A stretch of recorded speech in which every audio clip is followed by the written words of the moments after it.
Du, det bare å ta den, og jeg...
Skal bare vente på de siste.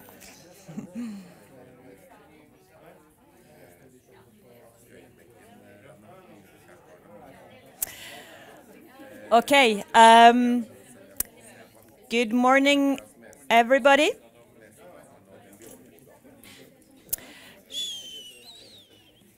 Good morning, everybody, and welcome to this seminar on fragility, conflict, and climate change in Mali and the Sahel. My name is Kari Osland. I'm a senior researcher heading the Peace, Conflict, and Development Research Group here at NUPI. The combined effects of fragile states, conflict, and climate change pose severe challenges to development and governance. Nowhere is this more evident than in the Sahel region, which encompasses some of the world's poorest and most fragile states.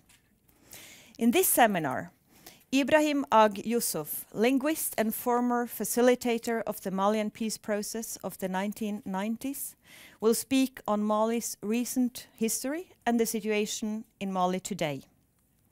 Next, my colleague and research professor Morten Bøås will speak of the regional context and the new research project FRAGVENT, which looks at violent entrepreneurs in Libya, Mali, Mauritania and Niger. Then our junior research fellow, Bård Drange, will speak on the international presence in the region. After that, Mali expert and former councilor for Mali for the Norwegian Embassy and former coordinator for the Mali program, part of the Sudan, Sahel and Ethiopia program at the University of Oslo, Alida Boye, and special representative for the Sahel in the Norwegian Ministry of Foreign Affairs, Mr. Halvor Sætre, will comment on the presentations given. And after those interventions, we will open up for Q&A. So please, Ibrahim.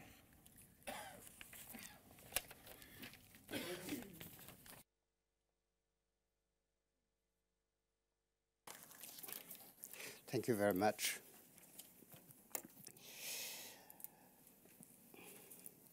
I think the key word here is fragility. Yesterday, I was sort of bouncing on an article written by Professor Benjaminson, with Boubacar Ba, I think entitled, "Why Do Fulani Pastoralists Become Jihadists?" and so on. And as he was, they were rightly so, pointing at all the inadequacies in the governance and so on. And bouncing on that, I was saying that you know, as doctors say, the germ is nothing. It is the terrain, you know, which is really requires it, which requires attention. That is the fragility of Sahelians, but particularly the pastoralists, has been in the making for a very long time, and it it had to do with, it has to do with the dwindling of rainfall, the shrinking of the pastoral space. It has to do with unequal exchange between pastoralists and the rest of the rest of the economy.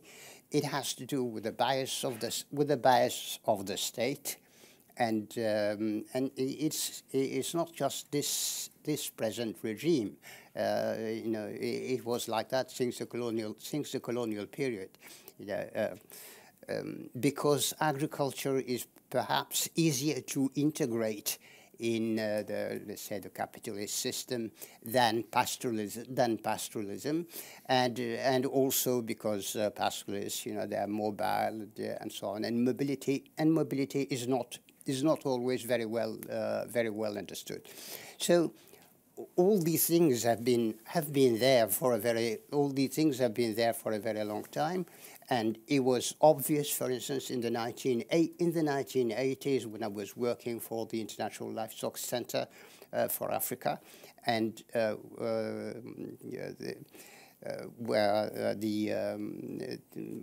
we did a survey in those years on the situation of the Delta, and nearly all the parameters were the primary parameters, all the dimensions of this fragility were already there. Okay. So and of course, when somebody is in that situation, then of course they're very vulnerable, and it's open to they can be easily lured by somebody who calls himself this or that, and so on. So this, and what I was saying is that it is very important when analyzing these situations to take this dimension, sort of really to look at that. Things don't pop up just like that.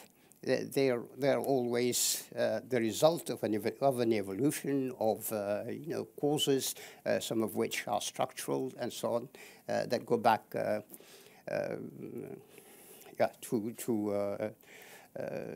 long behind. This is the first thing I wanted to say. The second thing I wanted to say, from my experience of being from the northern part of Mali, having been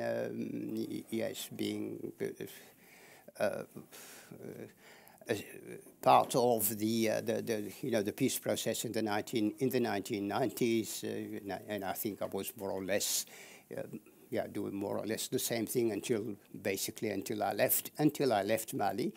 That is talking with the X and Y and try to reach some sort of common understanding of the situation. But with some distance now, what I think I understand is that peace agreements are not enough. They are absolutely necessary. But they are not enough.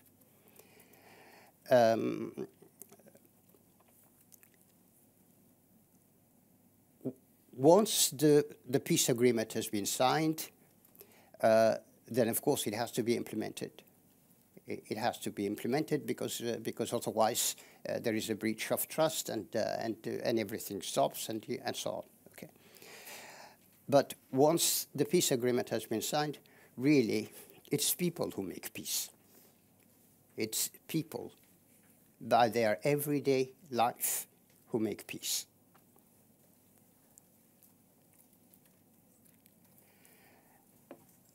The agreement was signed in 1992.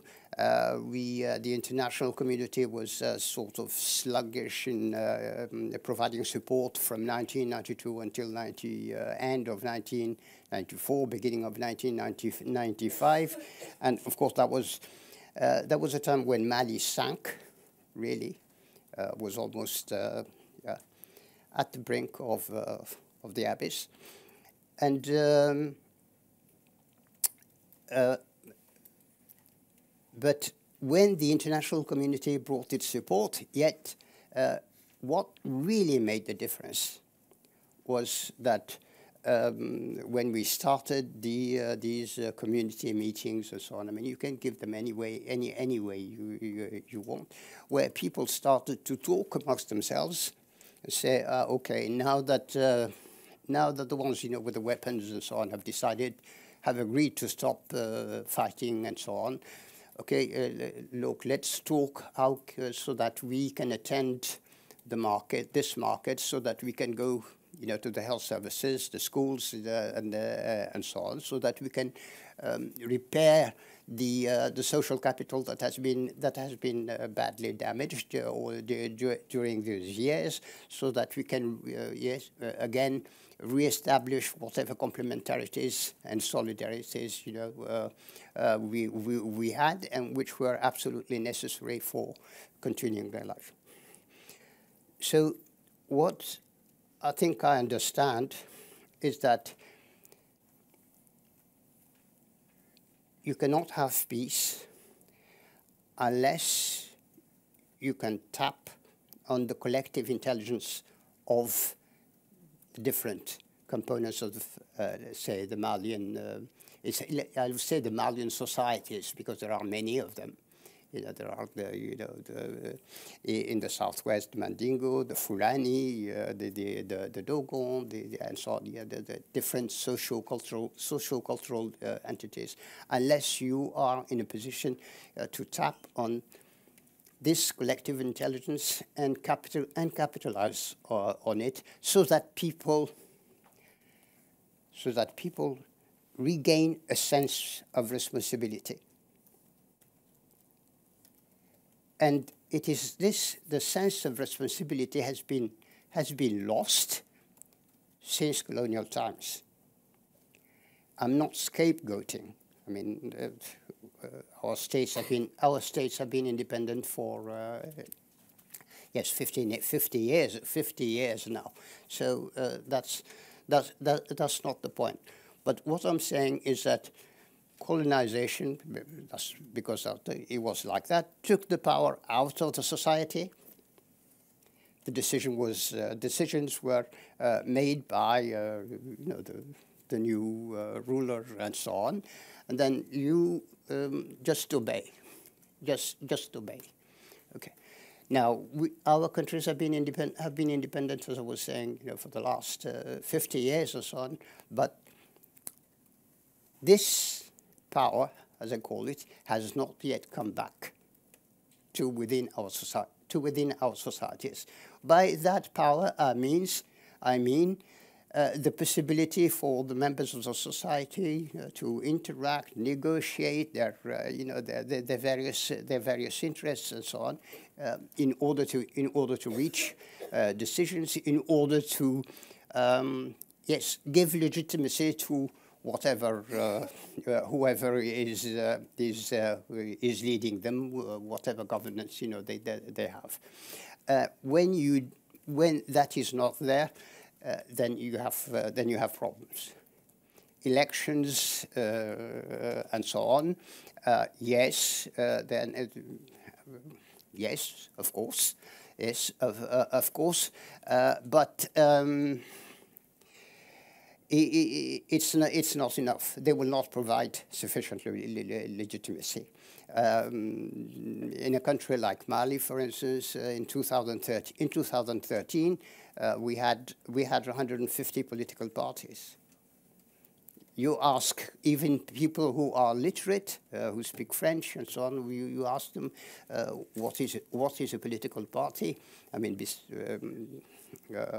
other than the person who that is in front, they will be hard pressed, you know. And if you try to translate, you know, this, or if you ask people who do not speak French, what is it, and so on, how do you say, you know, how do you say political party? How do you say this and that and so on, you know, and so on. But this does not mean, you know, that the people do not understand. This has nothing to do with the principle of being in a position to choose. This has nothing to do with, you know, the capacity of people to understand the situation, to understand their situation, and so on. One last word on this. I think it's important for the international community, of course, you know, to bring resources, because if the resources are not there, yes, probably say it will be difficult to implement, you know, to implement agreements and all that.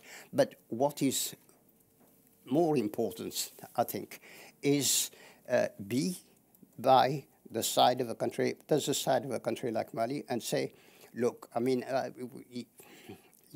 we're bringing a lot of money or whatnot, but consider it just drops of oil on the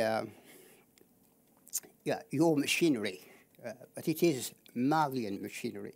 It is Malian intelligence. It is Malian sense of responsibility towards itself. It is Malian, you know, collective intelligence, you know, that is going to get you out of the rut. And this is very important. Yeah, this is very important, and so that yes, then those who are in a position to decide, you know, will not say, oh, okay, I mean, look, we signed agreements, and but we we are waiting for resources or this and so on. And this is my last my conclusion. In the 1990s, Norway happened to play a crucial role in the peace process of Mali, for two reasons. One, there was already an Norwegian NGO, to name it, Norwegian Church Aid, that was already in the Gourma area, with a program on following the drought, the 1984 drought, on livelihoods, and they had a good reputation and so on. And the second reason had to do with with an individual who was a Norwegian, happened to be a Norwegian, and who was a resident coordinator of UNDP resident coordinator of the UN system in Mali. And yes, his intelligence, his creativity, and his openness, and then his capacity, I think, to come to Norway here and talk to people, that made the huge difference. Thank you very much. I think I'll stop here, and if there are questions, of course, I'd be very happy to answer the questions here. And yes, I'm here for 2 days and available for continuing discussions in this respect.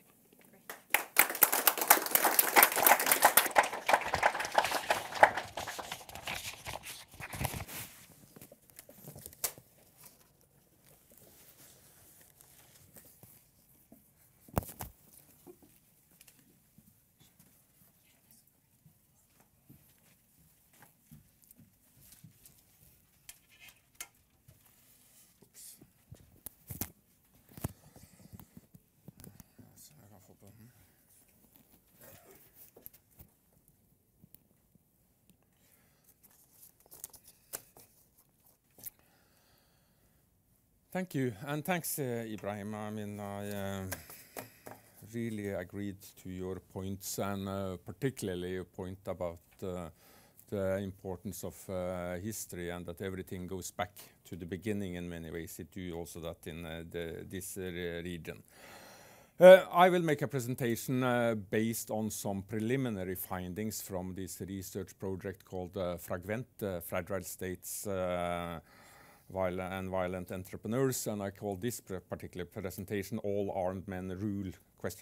Violent Entrepreneurs and Governance That Comes and Goes, the Provision of Order in Sahel Peripheries. Because I mean, one way that this area has been presented is as these sort of areas of lawlessness, of an ungoverned space, but also as this sort of strange thing being this nexus between terrorism and crime. All of these things are present there, but none of them are actually a correct way of depicting this region, and I'll try to sort of explain why we believe that is the case. In many ways, let's see if this works. The Sahel is an enabling environment for what we call violent entrepreneurs. And by violent entrepreneurs, we mean people that use violence, but they are not only bandits. I mean, they also use violence for some sort of a political purpose that may or may not be very well defined, but there is some sort of political project that carries this. That may be of a secular origin, or it may be of some sort of a religious project. That may vary. But it's an enabling environment for these kind of actors, actors who both use violence and politics in order to try to further their cause. Why is that the case? It's the case because, whether we like it or not, this is an area of weak and, at least some of these states, is by parts of the populations seen as illegitimate. Why is that the case? The case is simply because the modern state here is not delivering. It has not delivered for way too many people. What is it not? It's not delivering on poverty reduction. It's not delivering on really improving people's livelihood. And it's clearly not able to respond to current, but also previous climate change effects in this region. If you then add in immensely high population growth, I mean, in Mali, the estimate of the Malian population is somewhere around 18 million. The current birth rate is somewhere above 6, meaning that each Malian woman gives birth to over 6 children in average. In Niger, the similar figure is 7.2. There's an immensely high population growth. What does this lead to?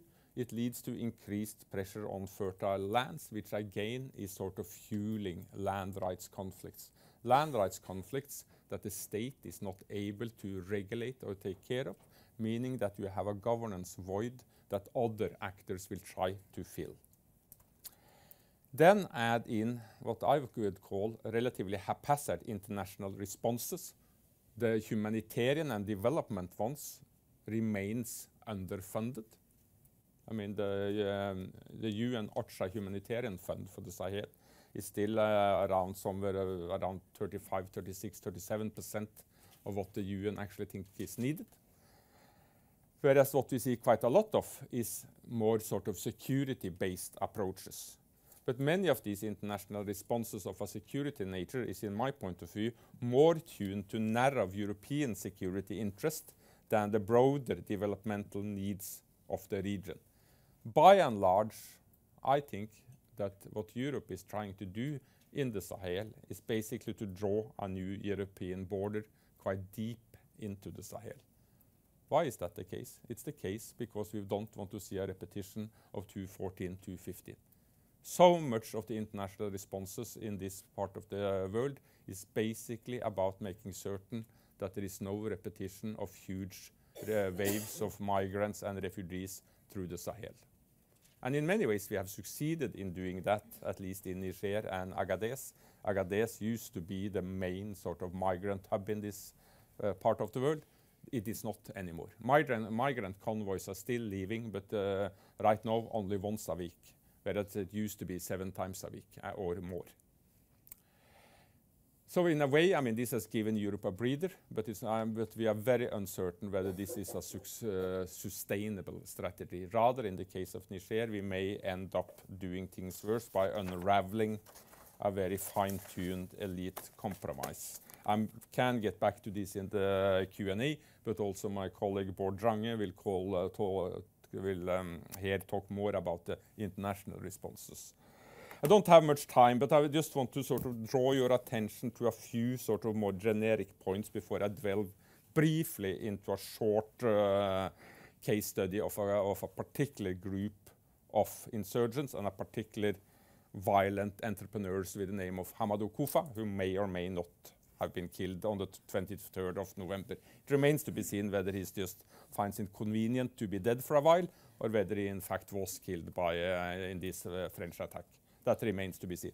At least, I mean, there has been no definitive confirmation of his death, and as far as I see, there has been no sort of claiming of his martyrdom of any of the jihadi websites, at least as far as I have been able to establish. If we look at armed actors' authority, the ability to collectively use force almost automatically bestows some form of authority. It will differ in form, reach, effectivity, and legitimacy. Basically, we can say that it moves from sort of two sort of ideal types, that is the loot and plunder form, to the more stationary forms of more systematically also providing some services and doing some crude tax collection. These are sort of the two ideal forms that comes from the works of Mankir Olsen. They are not necessarily that much found in the reality, at least not in the landscape of violence in this part of the world. Here we more find what we may call flexible forms, what we call sporadic governance. And this is a type of mobile governance that comes and goes. These kind of insurgencies and the violent entrepreneurs that leads them does not attempt to gain more permanent territorial control. It's not what this is about. They aim for a social control of a targeted population through a combination of unpredictable coercive activities and sporadically offering some governance services. So how can you get a grip on local populations? One way you can do this, which some of these groups have become very good at doing, is by appropriating local grievances. By this, we mean their ability to make use of local cleavages as land rights conflicts or disputes over trading rights in order to further their integration in local communities. Or alternatively, attacking state institutions and practices that are seen as deeply corrupted and or dysfunctional. For example, the attacks by the Katiba Masina on the water and forest agencies in the Mopti region of Mali. This has been basically seen as a popular target. Why is that the case? Because most local populations find these agencies of the states deeply corrupted and dysfunctional. Some of these groups distribute medicine, money, SIM cards, pop-up cards for cell phones, etc.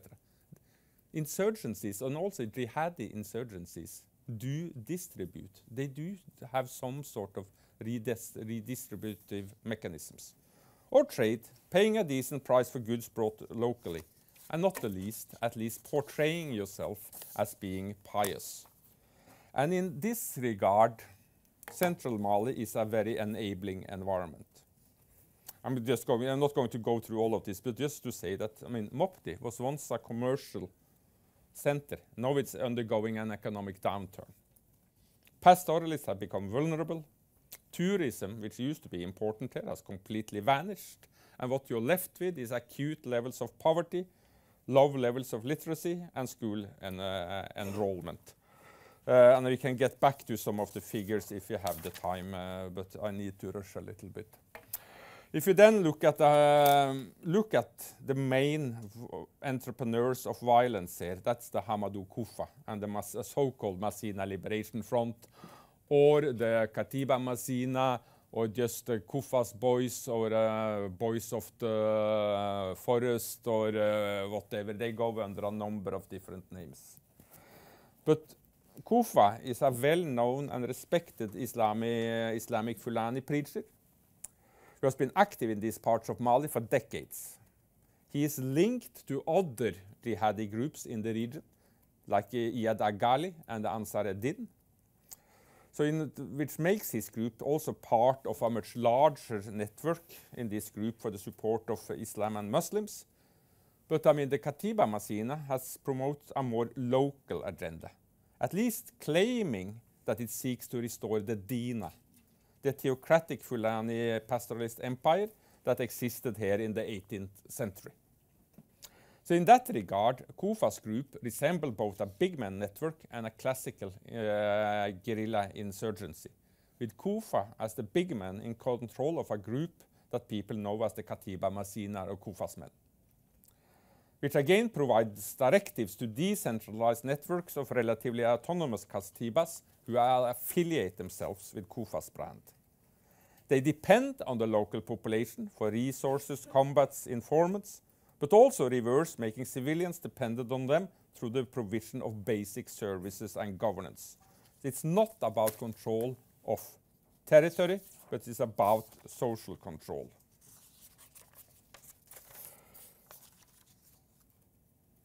I'll skip this one. But I mean, if you look at this,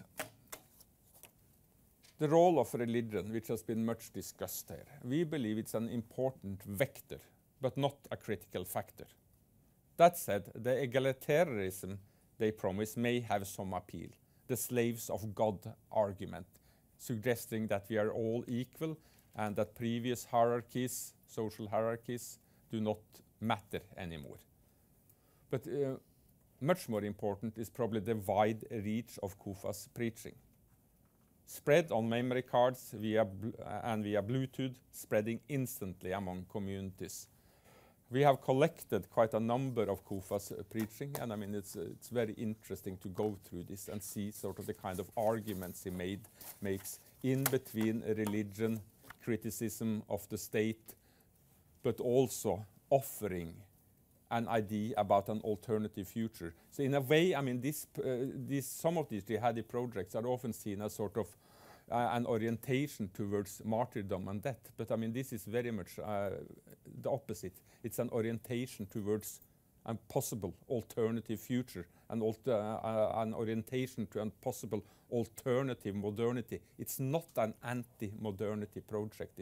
That is to get it wrong if you understand it like this. But anyway, I mean, our argument here is that in an enabling environment, you can in fact govern a population, in quotation mark, on a shoestring budget. You can offer people an alternative where none really exist. The mobile courts that these people have established, just like the state, but it works.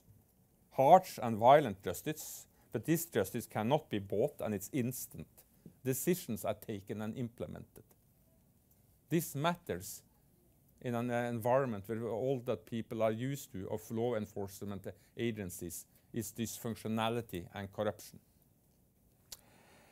The land management, the re-establishing the DINA principles of land resource management, not really, but the opening up of dry pastures for use without having to pay, at least not to pay an awful lot, has been popular, at least in the short run, although this may create a catastrophe further on, because it's basically what they're doing here is creating a hardened tragedy of the commons, because any commons must be regulated in one way or another.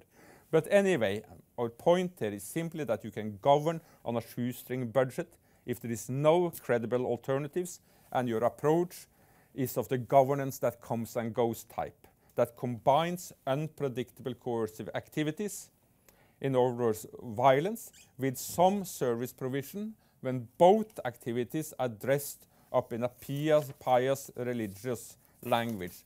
And if you allow me just 30 more seconds, Kari, some concluding comments. What characterizes these Sahelian peripheries is not the lack of governance per se, as the ungoverned space arguments claims, but the density of actors locked into violent competition to introduce alternative orders that cannot easily be reconciled. So what we are seeing here is not an embryonic hegemonic order, neither by Kufa or any other group, but permanent competition where neither insurgents nor state actors and their international supporters are able to move much beyond the governance that comes and goes type. In this regard, the governance on offer by international community actors in fact share many similarities with those offered by an insurgency like the Katiba Masina.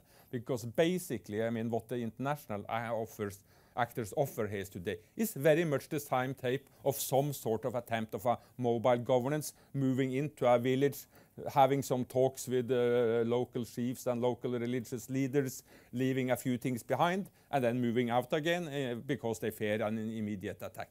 It's very much the same thing as these two groups are doing, just as the Katiba Masina. MINUSMA is just an order provider that comes and goes. In any way, which means to me that focusing on similarities may tell us more than the opposite view. Thank you.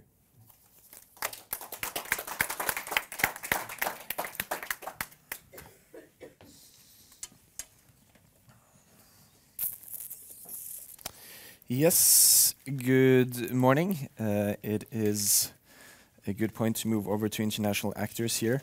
It's a pleasure to be here with experienced researchers and practitioners. I'm a junior research fellow here and been here for 2 years.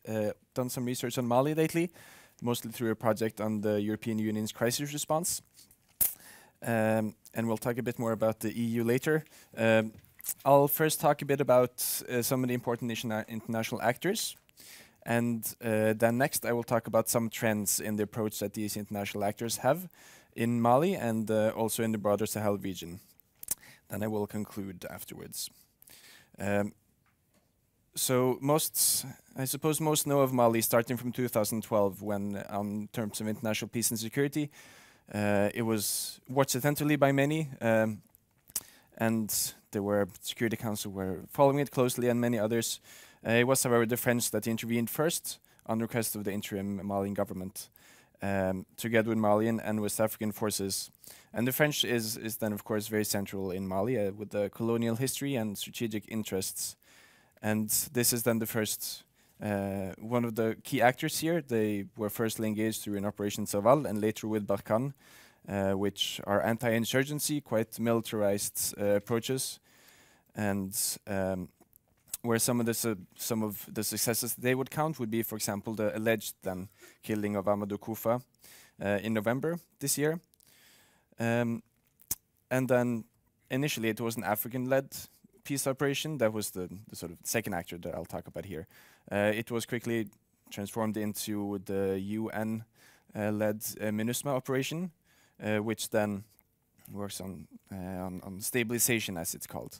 Trying to provide security and supporting the political process, where protection of civilians is a key mandate. Also doing some economic and development efforts, where some of the more controversial points have been the way in which it confronts rebel, extremist, and terrorist groups, at least in the beginning, raising questions about impartiality. Thirdly, perhaps less known actor is then the European Union, which has two small peace operations. They're essentially training missions where they are training on the one hand the military and on the other hand the police. And some of the things that we have researched in this project has been some of the basis for what they're doing. Essentially, they're trying to restore state authority involved in a security sector reform process. What we have been asking is to what extent is there a state authority there to replace? Or to restore, I mean, and to what extent is this a legitimate state, as also Morten touched on earlier. And then the newest addition to the international presence, or regional presence in this case, is the G5 Sahel from 2017, which was presented as a developmental and partly military approach, but which has lately been mostly known in terms of the joint force. Having quite a militarized approach, which I will come back to a bit later. And this is then a group of the regional Sahel states that typically comprises Burkina Faso, Chad, Mauritania, Mali, and Niger. So this very quick run-through of some of the international actors is then of course not complete. It's some of those with the most presence, but then again, presence does not necessarily equal influence. There are other actors that are also engaged in other ways. But for our purposes, these might be some of the most important ones. Then to touch on two trends, one of them Morten alluded to earlier, it's a securitized Sahel, where instead of pursuing and trying to solve local conflicts, it's to a much larger extent pursuing their own security, narrow security interests. And in many cases, we're here talking about terrorism, migration, and trafficking. Of course, combined with a lot of other intentions, but these seem to have quite large prominence in the creation of these policies. One example is then the EU, which, as Morten also mentioned, is interested in stemming migration, and one of the policies it's been promoting is a border management, which might not necessarily be what, for example, people living in these borders might need, but is more aimed at pursuing their interests. Another one is then fighting terrorism, which might be, which is a controversial topic. Many of these groups, particularly the jihadist groups in central Mali, are framed often or labeled terrorists.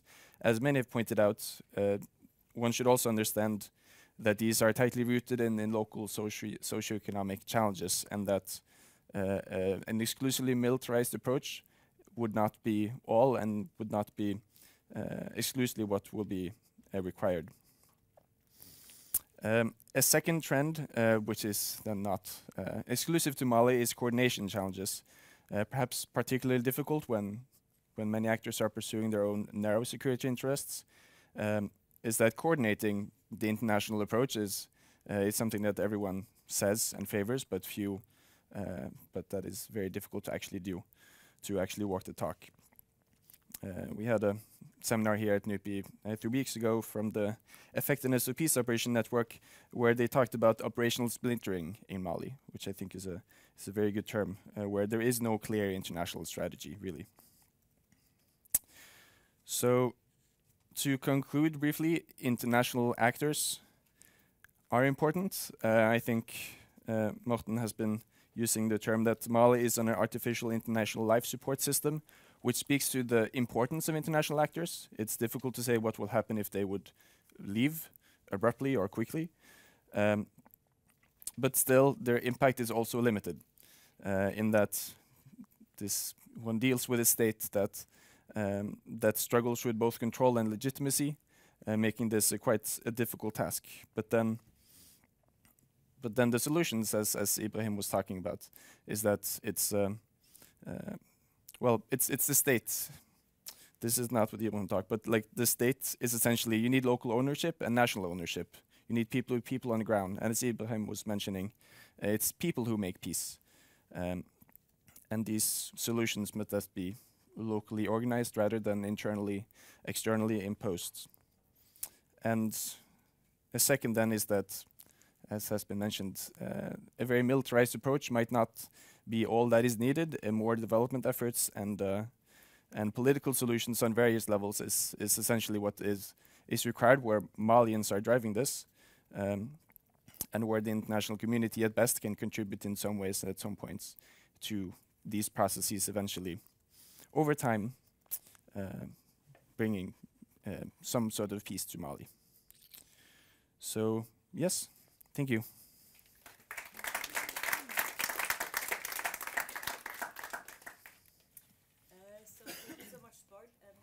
I would now ask those of you who have presented already to please sit up here in the panel. And I would ask Halvor Sætre and Alida Boye to also join the panel. And Alida and Halvor, they will start with commenting the presentations we already heard, and then I will open up for Q&A and comments. You can choose if you want to sit there or there. It's up to you. Okay. So you start when you're ready. Thank you very much. It's very nice to be standing up here. I'm usually sitting in the back somewhere. And it's extremely glad to see Ibrahim Ag Youssouf here. I think most of what I've learned from Northern Mali, particularly the Guruma, I've learned from Ibrahim. Known him for over 30 years now. Also nice always to see Morten, who I've also discussed West Africa for about 30 years, and nice to meet Bård. And thank you for the invitation. I'll go chronologically with, start with Ibrahim. And as I didn't mention earlier, that I was also was an election observer in Mali, long-term observer for the presidentials, and I might bring in some of that. I'm glad to see a map. I think that helps us know where we are. I think one of the things, I think Ibrahim's points are always well taken. I'm very glad to hear the historical perspective. I am very glad to hear about the importance of the social capital. I think this is the key. Are we thinking too often on military, political? It's a social capital in Mali, whether they're talking about elections or any kind of peace agreements. It's the society, the social networks that are going to both can be the part of the problem and the solution as well. The elections are not going to solve everything. Peace agreements are not going to solve everything. It's how they are used, taken by the people.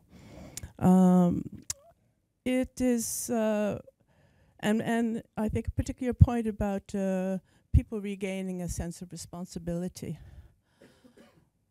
I think this is a key issue which Ibrahim has brought up. I think there's an enormous amount of opportunism. I don't know if it's always been there or whether it's become more so now. Opportunism in Mali it's a survival strategy. You follow the trade routes. When there's taxed one place, you change your trade routes to another place. The same way we do when we go to Sweden to shop.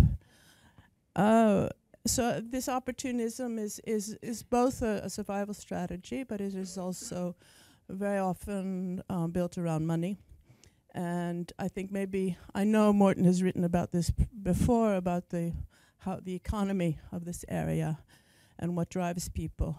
And the amount of money that some of these insurgent groups, or whatever you want to call them at this point, are the power they have of actually having quite a lot of income, as well as that they provide to the local people. They come in and they purchase.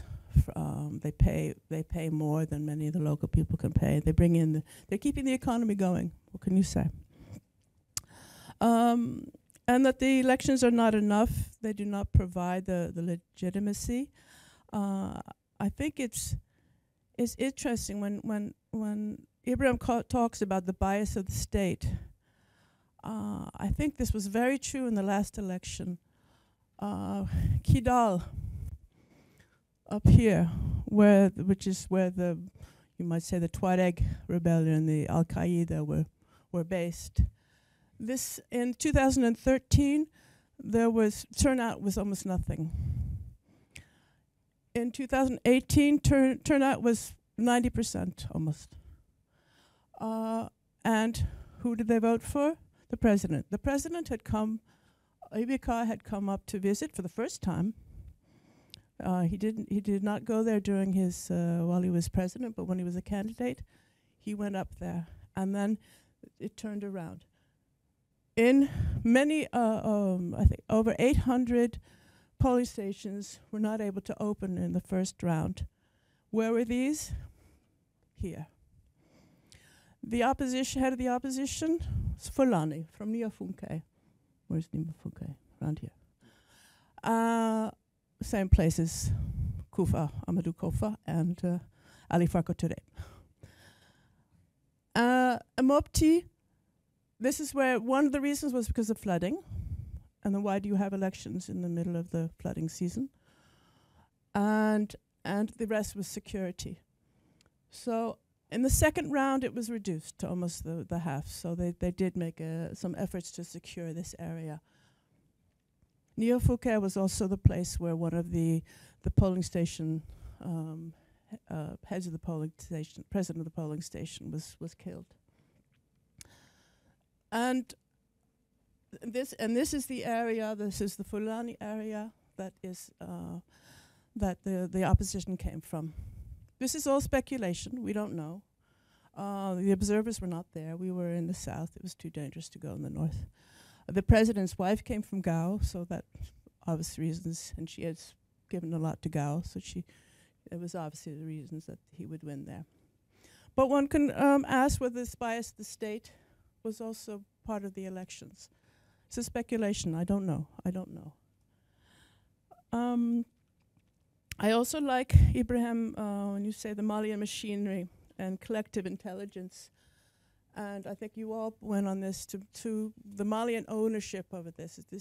The ownership is becoming so confused with the agendas, the anti-terror, the anti-trafficking agendas of the North, of the international community, so-called, has sidetracked, I think, the local efforts to be able to come to a solution. I've been often accused of being a bit naively optimistic. And I still want to be optimistic. I know, and Ibrahim knows, and things looked quite hopeless in the 90s.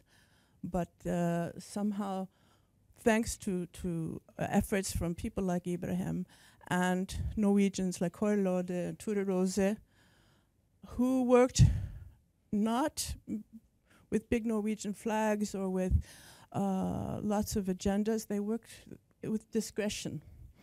And I think this is the key, and this is part of the problem. This has become such a political,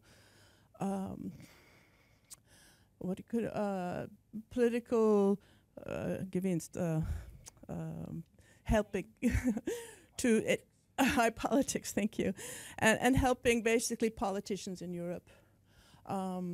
If you look at the poverty strategy that's there for Mali, they say that it's just a menu, it's just everything. They haven't given any priority, and Mali's always criticized for this. But why is this? Well, because the politicians in the north are also changing their minds all the time. Norway was not cut out education in Mali as one of their priority areas about 10 years ago, I think. And then with the new regime, it came back again. So Malians have to keep education there on their list of priorities, because maybe Norway will come back and decide that this was important. So this is I think, a bit of the problem. We are a bit of the problem. What can we say? I don't know. I think I've used up my time at this point. I do have 2 minutes. Wow.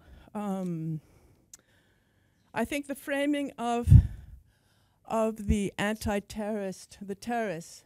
And I'm very glad you didn't use the word here. You have insurgents, you have jihadists, you know, what do you call these people?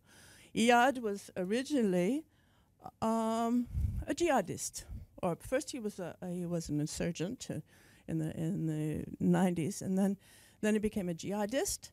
And his jihad was not like the jihads of the Dina and the 19th century. His came from Saudi Arabia. The jihads of the 19th century, this was a different set of rules, a different Sharia. So Maliki, it was not the Sufism. It was not the Salafis, so it's quite different. And how Kufa, if he's alive, would or not, would deals with his Dina when he's coming from a different religious standing point. I don't know. And then the big question is, do we negotiate with people like Iyad? Iyad, I've actually been at his house, and he's a person. I've been to his house in Kidal with ATT. He was used in the negotiations when Europeans were taken hostage. But Ibeka wanted to talk to both Iyad and to Kufa, but the French said no. The terrorists, we don't talk to terrorists. So this is again, I think the Malians want to talk, both ATT and Ibeka, the former president ATT. They said, as long as these people are Malians, we want to talk to them. When they came from Libya with arms, they're Malians. We take them in. We will take away their arms if we can, but we will accept them in because they are Malians. And this is a very, very strong, they will protect their people for what it's worth because this is all they have. This is their governance. This is what they can give is to protect. Even when they can't really are capable of doing it, they will still take in the Malians. They take in the Malians, criminals, when we send them out of the country. And when they come from Libya as well. So I think this is another question I have. Should we be, maybe to Ibrahim, I don't know. Should we be negotiating with these so-called terrorists? I think that does it. Thank you very much.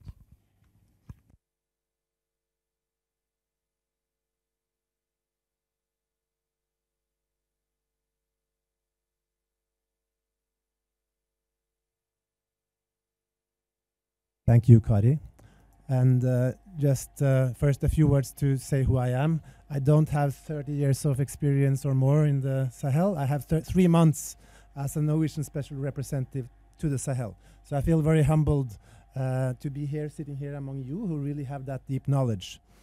On the other hand, I do represent a government who is now engaging more strategically in the Sahel region.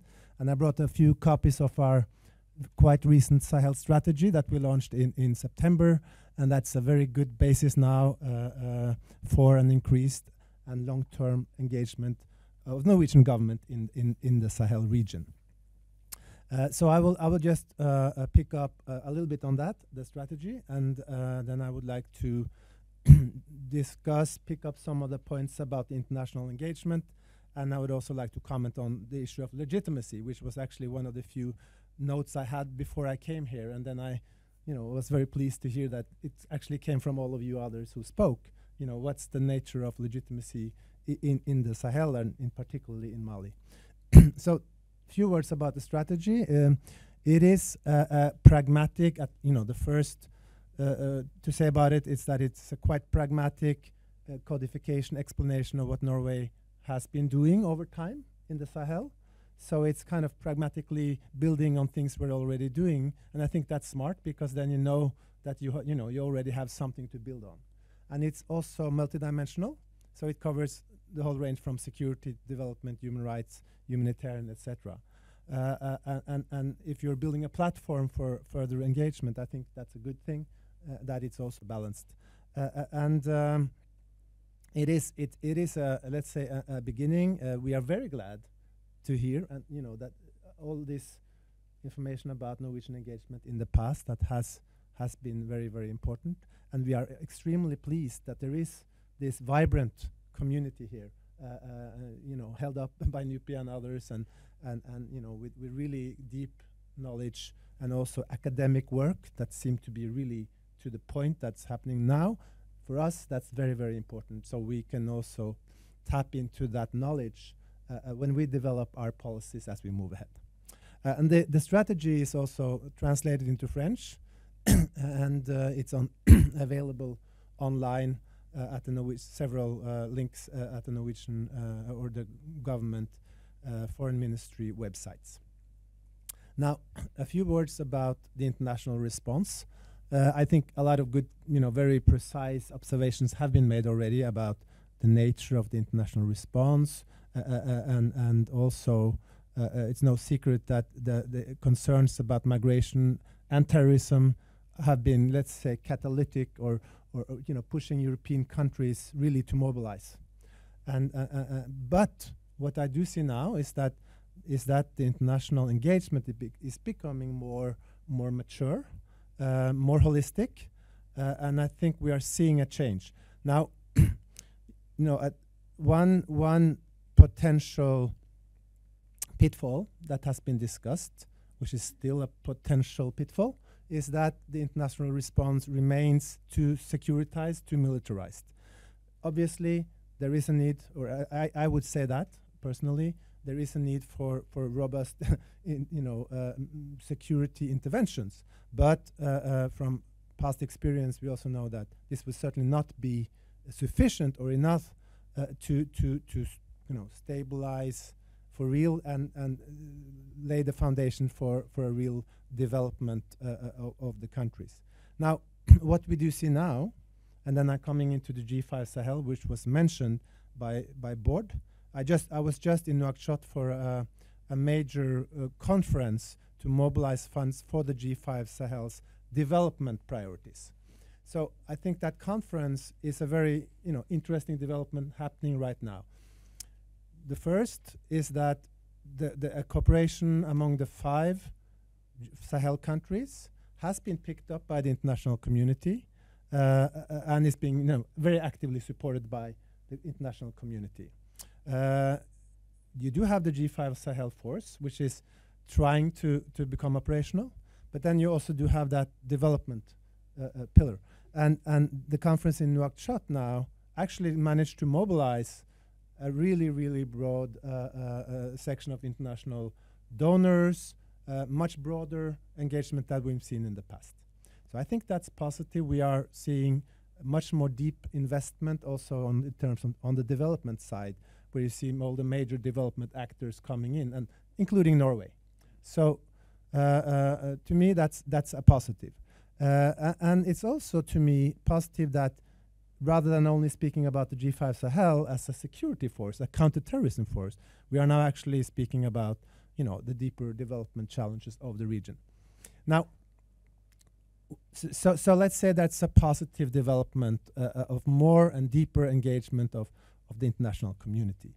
Now, this is certainly not done or already an accomplishment, because one aspect that's probably not really at the forefront in the discussions at this stage is the issue of governance, the issue of legitimacy. And when one side effect of running, doing having donor conferences as a main vehicle for a discussion about issues in the Sahel, for very good reasons, is that the tendency, the focus is on money.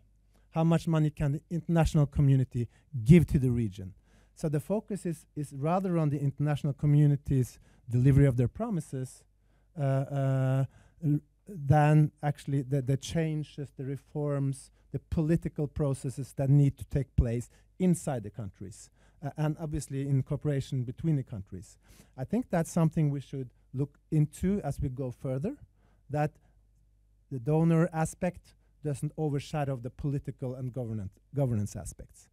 Now, a few words about legitimacy. I heard a lot of very good points here. The Western or global democratic model of elections as drivers, of the fundamental source of legitimacy. It's obviously for us something that still has value, but as has been alluded to by others, it cannot be seen as a silver bullet that just introduce elections and then you have legitimacy across the countries. I think what we really need to do is to have a much broader and deeper understanding of what could be the sources of legitimacy in Mali, in a much deeper way, in the whole of Mali. So inclusive governance. How do you create a governance, a government that is that is perceived as legitimate, across the whole territory, and that's where the focus on development and services is only going to be a very short-term respite. Yes, it is probably necessary to do things in the short term to make sure that the populations in the region, in the north or in the center, who are now very fragile, very vulnerable, get services, get some presence of the state. On the other hand, just providing short-term, quick impact services will certainly not solve the genuine problems, the real root causes of this situation. I think I more or less covered my notes here, and I'll leave it at that, and we can have a discussion as we go further. Thank you.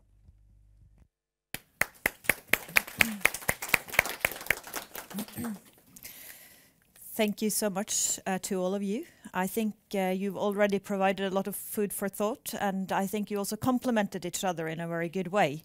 I'm sure that you have a lot of comments and questions to each other, but I think in respect for our audience here, I will now open up the floor for questions and comments, and then I will also give you the opportunity, of course, to comment each other's as we go along. So please, when you raise your hand, and if you want to ask a question, if you could tell your name and your institutional affiliation if you have one, please. Hello, good morning. My name's Austin Davis and I work for NORAD, and I have hundreds of questions and comments, but I'm going to try and be precise. The first comment is, I heard very little about climate change, which was in the title of the seminar. And what does the projection of climate change mean for the problems that we're discussing today? Because I don't see that as ameliorable to international or domestic intervention in the same way. But my question is, I guess, to Morten, around the notion of transitory governance and the ability of non-state forces to be able to offer a governance on a shoestring, which I think is a nice way of putting it, and is not unfamiliar in places like Afghanistan or Somalia. I'd say the first thing is these groups aren't fixed, and they can very quickly mutate into more internationalist jihadist forces, like you've seen in Somalia, if you're not careful, if you don't talk to the leaders. But you've said, let's look at the similarities with the international. I wonder about that, because I think, you know, when the military go in and try and go to a region and just they're there for a little bit, are they offering an alternative shoestring governance, or are they just trying to deny territorial control by the rebels? And if they are, they're missing the point of what the insurgency is about, the social control. And it seems to me that a government with very low capacity and very low resources has to do government heavy. They can't do it on a shoestring. The costs of rolling out a national education system or a health system are extraordinary, and the complications of it are extraordinary. So how do you compete with, in a very low-resourced environment, with groups that are able to do governance on a shoestring? I think it would be more interesting to say, what could the Malian state do to be more effective? Because big governance that fails completely is worse than small shoestring governance that does something. Those military groups are not offering a social vision of the future. They're just denying the local control of that town for a short period of time. And the same, that if you roll in more international development money and you push it through a state that has a strategy of state-based services, which are very unlikely to be realized, and secondly are seen as corrupt and illegitimate and a target of attack, you're probably wasting most of your development budget. It's not even a short-term strategy. So how can you take that shoestring governance issue and turn it on its head to be an effective means of driving social engagement and realistic development, and maybe a response to climate change at the local level? Okay, those were two quite complex questions. So I think we'll let you answer, comment on these first, and then I will open up for a new round afterwards. So governance on a shoestring and climate change. Anyone? Morten, you had a direct question. Do you want to start? I can start, and then you just have to stop me, because I could speak for lengths about that, and we can probably take some of the details after. But yeah, I mean, sorry about climate change. I mean, we are not climate change researchers, none of us. But I mean, climate change is here part of the backdrop of what is happening. And just to sort of, just to take that issue very quickly, I mean, a global temperature increase somewhere between 1.5 to up to 4 degrees towards 2050, given the current production system in the Sahel, will basically make large parts of the Sahel unlivable with the current production systems. which suggests that we basically have a window of opportunity of from now on and 10 to 15 years into the future to try to make these areas more resilient to climate change. Parts of the technology is available to do this. The problem is how to roll this out in an area of weak and illegitimate governments and quite a quite a high number of different rebel factions, some jihadi, some not. That's the big issue here.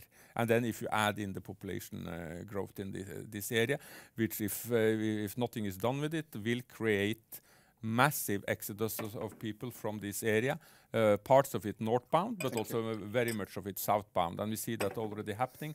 There's a reason why some of these herder farmer conflicts is pushed further south into Mali, into Nigeria, all over here, because herders needs to move further and further south into the tropical forest belt with their flocks of cattle into areas where these conflicts has never existed, meaning that there is no tradition to base any kind of regulation on them on. This is what is happening. This is the consequences of climate change as I see it in this area. Very, very quickly on your second point about how to compete with groups that operate these kind of shoestring governance. And clearly, I mean, I agree with you that, I mean, the only way probably one could compete, and me and Natasha, which is sitting there, has suggested this in a paper that, in a background paper we wrote to UNDP, that, I mean, maybe it's about time that the international community become much more innovative. Maybe we need to start mimicking some, not state practices, but some of the insurgency practices, that we need to also realize that, I mean, the first way of competing is to realizing that we are in fact in a state of competition with these kind of groups. Then we have to look at what works in these kind of areas and what is it that these groups actually make works. And why is it completely unthinkable that also the international community can help and facilitate the operation of slightly legitimate mobile courts, for example? Is that one way we can think about it? But we have to start becoming more innovative, and we have to realize that in fact we are in a state of competition, and that realization has not really dawned on all actors in the international community, nor on all the national state actors here, that in fact these groups do much more than shout Allah Akbar and kill people. It's a much more complex project that they are involved in. Thank you. I saw Ibrahim, Halvor, and Alida wanted to answer also. Or you didn't raise your hand. Maybe no. Okay, so Halvor, please. Thank you very much for those very pertinent observations and questions. Obviously on climate, the Norwegian government is not a climate denier, I can assure you about that. And in the strategy, there is a lot of focus on also climate resilient agriculture as one of the main priorities of our support, and that's building on some of those more than 30 years of previous engagement in the north that Norwegian organizations have been active in. On the development dilemma, which I think it is, you're pointing to a fundamental development dilemma. You know, how do you manage to actually strengthen these states and not actually wasting money on them? The only thing I can say that what the international community can do is to provide support to the governments and their institutions and the individuals in the countries who are actually exposed to all the problems that we are seeing. It can support them and it can hopefully create a framework for political and social solutions in the longer run that have to come from the societies themselves. I think if there's anything we learned from other previous engagements, it is that the international community cannot impose political or social change. That has to come from inside. But we can, and we, if we are able to facilitate, to design this in a let's say working way, we can provide perhaps opportunities and the time for that to develop. And on the point of competition, I think sadly, It is more or less being perceived as such. Now you see that humanitarian agencies working in these conflict areas are increasingly becoming targeted very specifically. And that could be because they are perceived as direct competitors to those service delivery aspects of the, let's say, if we can say, extreme violent groups' own activities. So they're seen as a very, very specific competition. But I think it's a good point. Thank you. Thank you. Alida? Okay, I'll give you. All right. No, climate change. That's. I feel that the climate change. I saw that it was being put into the same frame as the fragile state and the and also the conflict situation. I think there's no real proof that the climate change is leading to either conflicts or fragile states. If there's a big drought and the government can actually use the opportunity and be useful, they will actually could strengthen the government rather than make it more fragile. There's no. I agree with the population and with people moving south. There's a potential conflict, but you could also have more collaboration between groups. So there's no real proof. I think it needs to be rather looked at as its own on its own. The Great Drought of '84, which started the SSC program, did not lead to the coup d'état. Didn't come until in 1990. There was no, maybe it was the long term. Ibrahim could maybe correct me on this, but there was no sort of a long-term diminishment of that was caused by that drought, as far as I know. In some cases, maybe, but I think we need to be a little careful there. Thank you so much. Did you want to comment on that? Yes. I think your microphone is already on. Yes. I have this.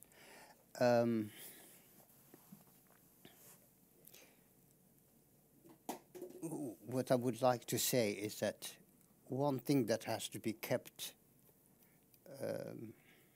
always in mind in Mali is the question of viability. Yeah. If you take actually the whole of Mali, but particularly the northern part of it, you could almost sort of see it as a sort of yellow rectangle with just one blue line, with one blue line going like this, which is its lifeline, which is the River Niger. And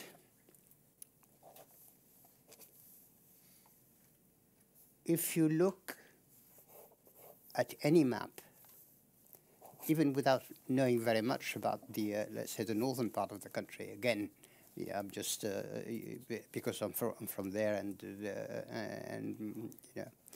to be quick. Whenever you see some sort of boundary that is more or less parallel to the river, that is not good. That is not good. What has some chances of being viable is sort of, strips that are perpendicular, let's say, to the river, so that in each of those strips you have a portion of the river, which is, of course, where the resource base is stable, where you can do something, and which is what will provide, what will provide resilience, at one time, or other. And unfortunately, this is easier said than done. Let's say when people, for instance, talk about the coming new territorial organization, for instance, in Mali or so on, they have a tendency, of course, to rather to do it because of immediate for immediate purposes, who wants to be elected, to the national parliament, to the national parliament, who wants to be a councillor, who wants to be in a position of this and this, and sort of carves himself, a small constituency without really heeding very much, this the viability, and the viability also between the south and the north. With this with this river, for instance, yes, it's the same water. How do we share it? How do we manage it, and so on? This is all I wanted to draw attention. Okay, climate. I mean, the clouds. Okay, there is nothing I can say about the clouds, but to a certain extent, climate change is also very much anthropic, and this is, I think, what we should concentrate on in Mali. Thank you so much. Time is running fast. We have two final questions. Emil first from the University of Oslo there.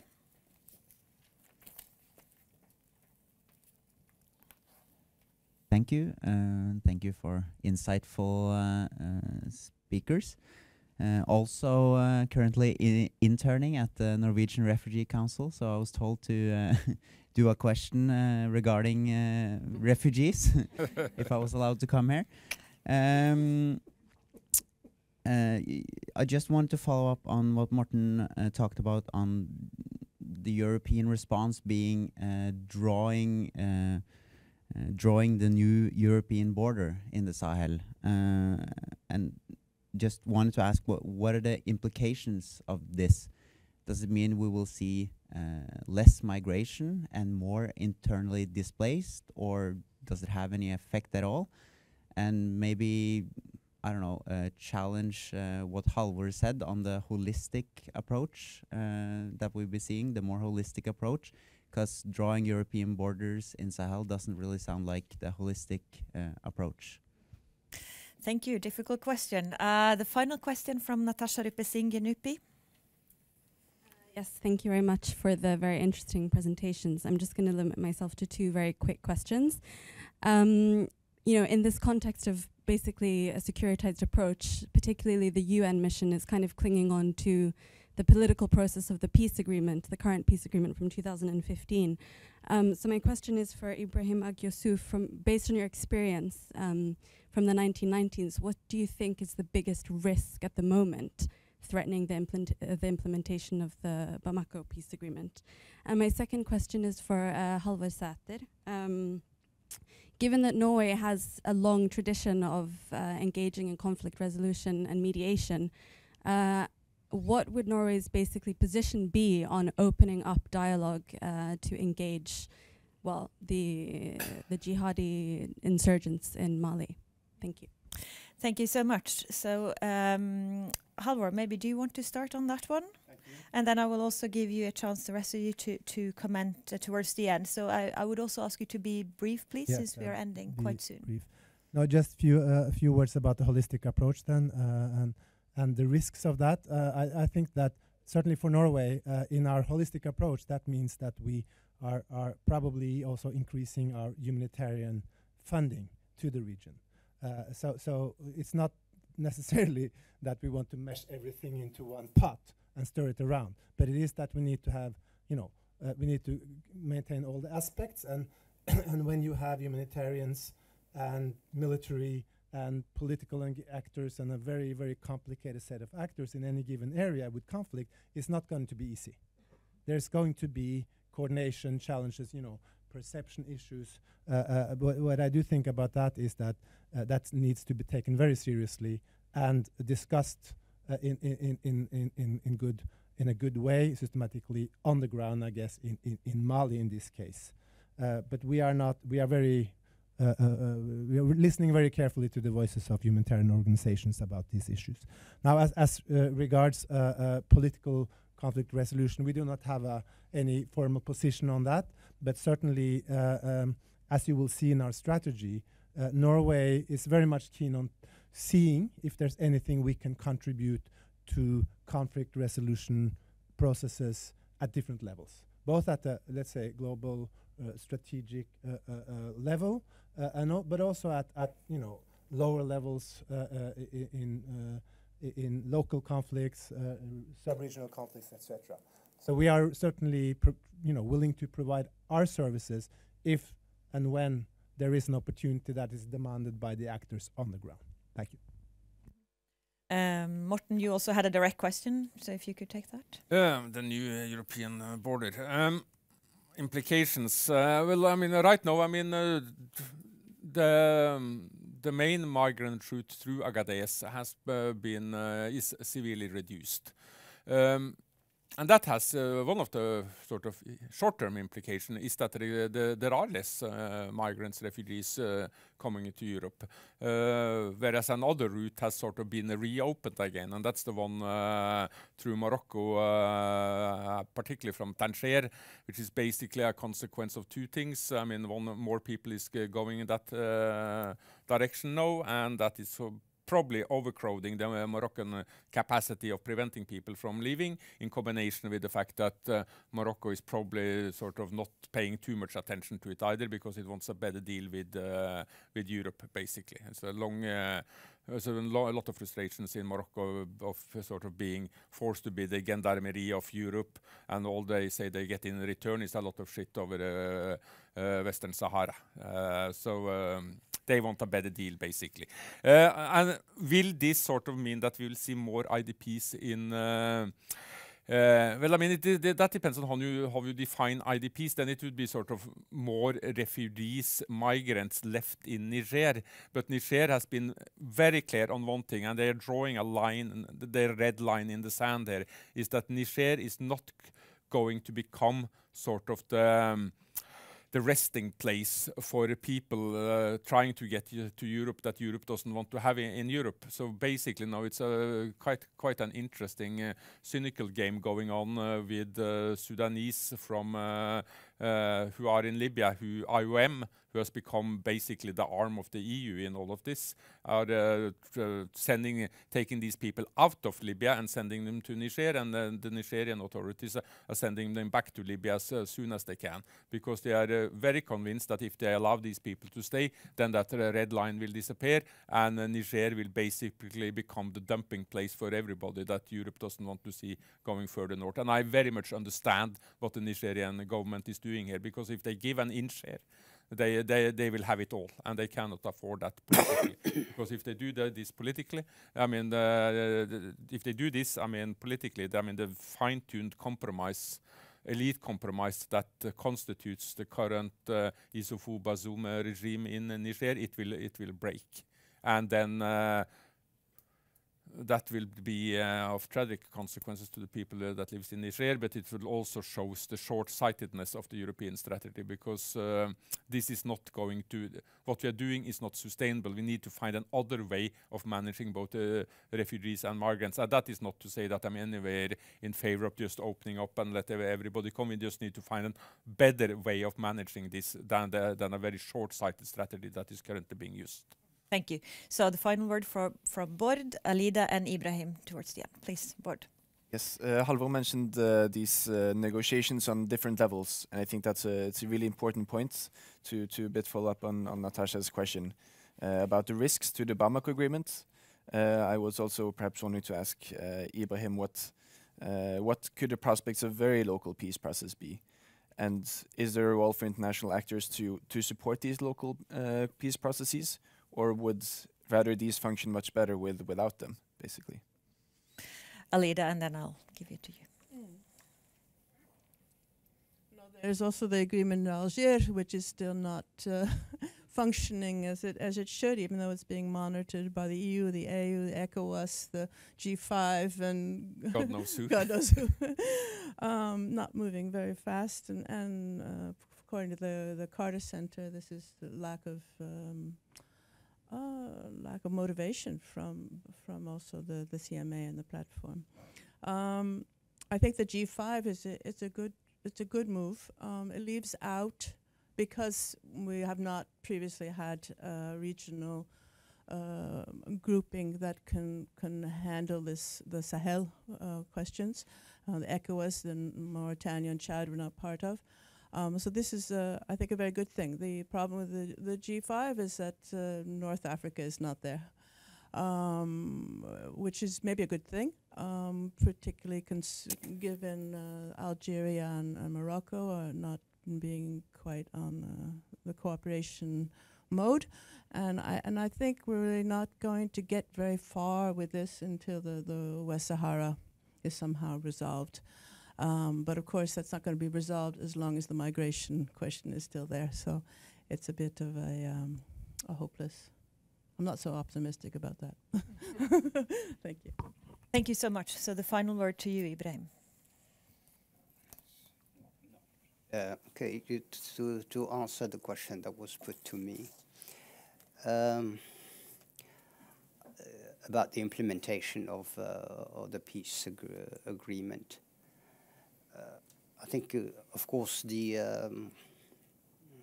one thing that must be avoided by all means is breach of trust.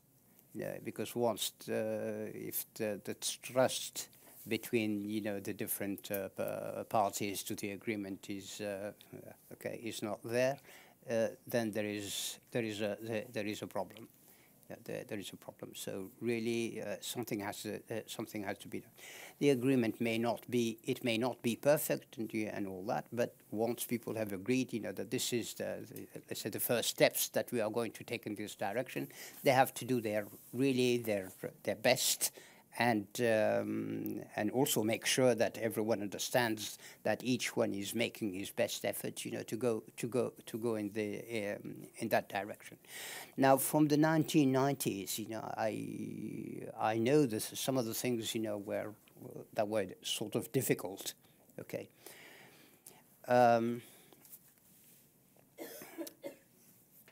The whole security concept. I think it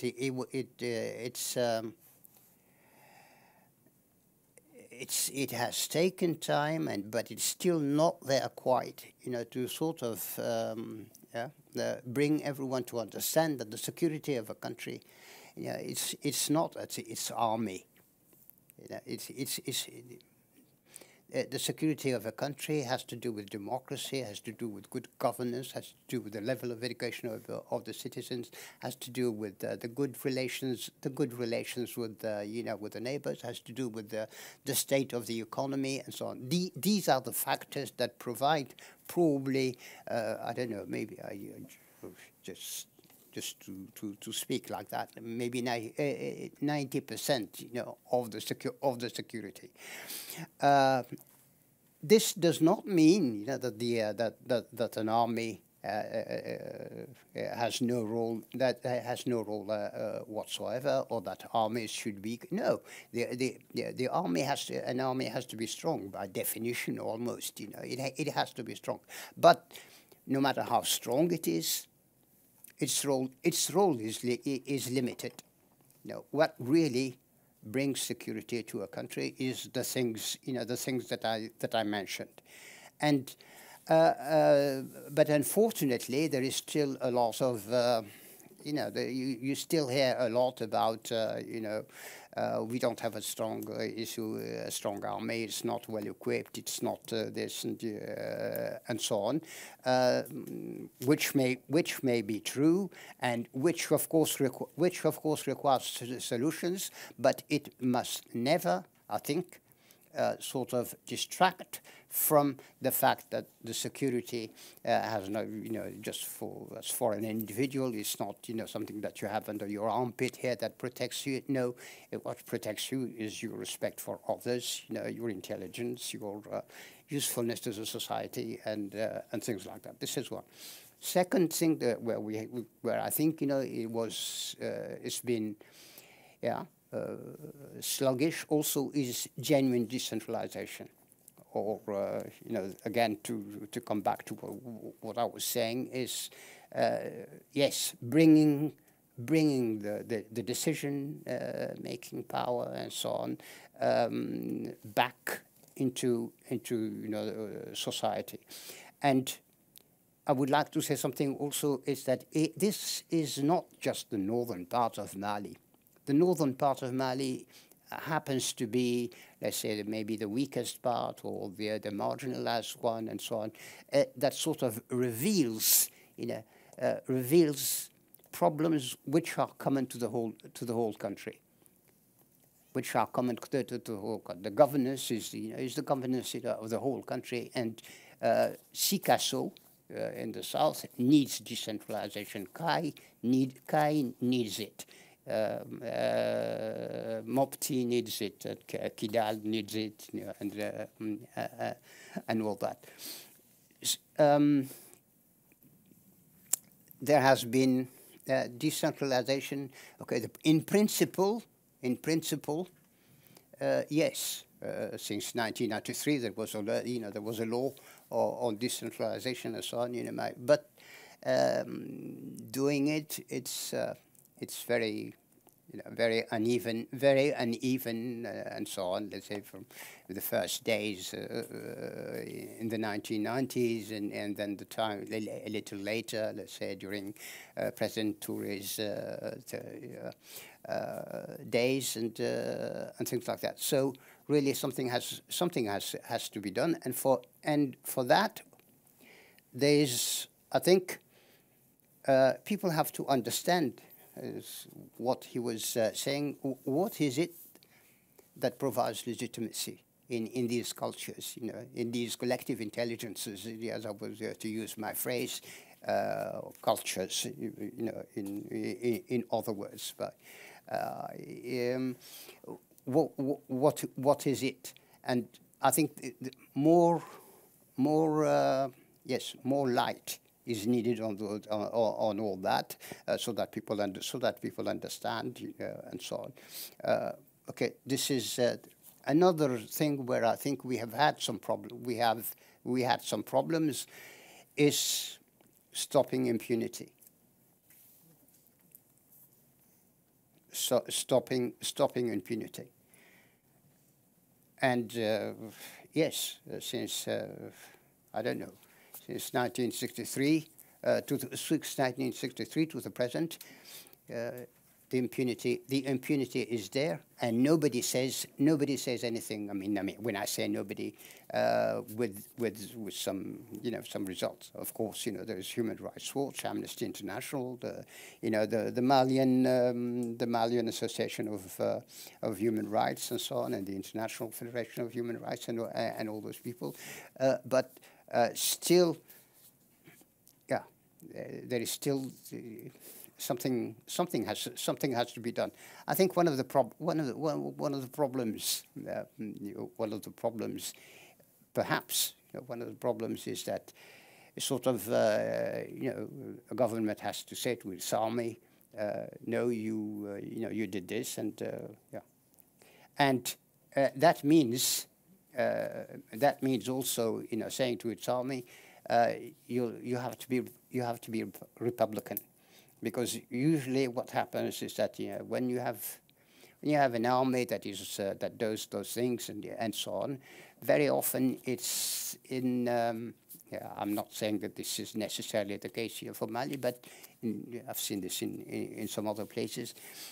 It's almost in order to blackmail more or less the political authorities, when it is an army that has a tendency to sort of be tempted to seize political power and by putsch or something like that.